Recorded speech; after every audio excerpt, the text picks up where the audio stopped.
കൊണ്ടുപോകാനുള്ള സാധനങ്ങളാണ് കേട്ടോ. കുറച്ച് ദിവസമായി ഇതിൻ്റെ പിന്നിൽ നടക്കും. ഒന്നുകൂടി ഒന്ന് ഉണങ്ങി വരാനുണ്ടായിരുന്നേ. അപ്പോൾ വെയിൽ കണ്ടപ്പോൾ ഞാൻ വിചാരിച്ചു വേഗം ഇതൊക്കെ ഒന്ന് ഉണക്കാനിടാന്ന്.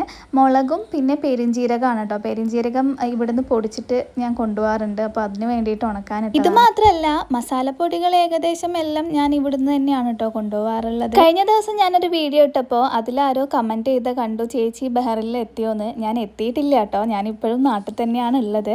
പോകാനാവുന്നതേ ഉള്ളൂ. അത് എപ്പോഴാന്നൊക്കെ ഞാൻ കുറച്ച് ബെഡ്ഷീറ്റൊക്കെ അലക്കിയിടാനുണ്ടായിരുന്നേ. അതൊക്കെ അലക്കിയിട്ട് വേഗം ഫുഡ് കഴിച്ചു. അപ്പോഴത്തേക്ക് എനിക്കൊരു കൊറിയർ വന്നു. ഫ്ലിപ്കാർട്ടിൽ നിന്ന് ഞാനൊരു വൈറ്റും ബ്ലാക്കും ടാൻ ടോപ്പ് ഓർഡർ ചെയ്തിട്ടുണ്ടായിരുന്നേ. ആദ്യം ഞാൻ വിചാരിച്ചത് അതാണെന്നാണ്. പിന്നെ ഈ കളർ കണ്ടപ്പോൾ ഞാൻ വിചാരിച്ചു, ദൈവമേ ഇത് ഞാൻ ഓർഡർ ചെയ്തതല്ലല്ലോ, ഇനി ഫ്ലിപ്കാർട്ടുകാരെന്നെ പറ്റിച്ചോ എന്നൊക്കെ ഞാൻ ചിന്തിച്ചു. സംഭവം എന്താന്ന് വെച്ചാൽ ഇത് അമ്മ എന്നോട് പറയാണ്ട് അമ്മ ഓർഡർ ചെയ്തതാണ്. വെറുതെ ഫ്ലിപ്കാർട്ടിനെ തെറ്റിദ്ധരിച്ചു. പിന്നെ അമ്മേനെ വിളിച്ചപ്പോഴാണ് കേട്ടോ അമ്മ പറഞ്ഞത്. പിന്നെ വൈകുന്നേരം ആയപ്പോൾ നല്ലൊരു ചപ്പാത്തിയും ബട്ടർ പനീരും ഒക്കെ കഴിച്ചു. അപ്പോൾ അത്രയുള്ളൂ. ടാറ്റാ.